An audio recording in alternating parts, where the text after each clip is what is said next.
Welcome to Pindar Poetry. We hope you learned something new. You begin by confirming the battery specs and safety.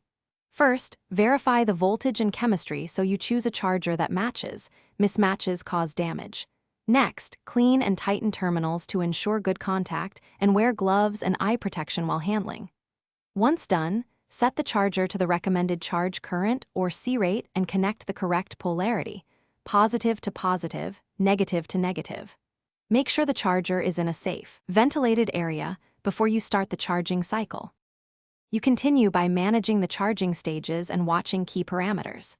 During bulk stage, the charger delivers most current. Once near set voltage, it shifts to absorption to finish safely, and then to float for maintenance. Monitor voltage and battery temperature.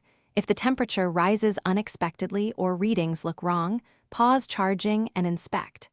Make sure to reduce current for long-term batteries or increase slightly for quick top-ups, but avoid pushing beyond the float stage, because overcharging You complete the process by powering down and disconnecting safely.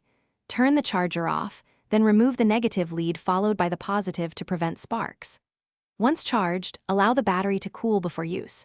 For storage, maintain about 30 to 50% charge in a cool, dry place at the manufacturer's recommended temperature. If the battery won't hold charge, test it under load, confirm the charger's output, and inspect cells. If faults persist, consider cell replacement or recycling the battery responsibly. Thanks for watching. Consider subscribing if we helped you.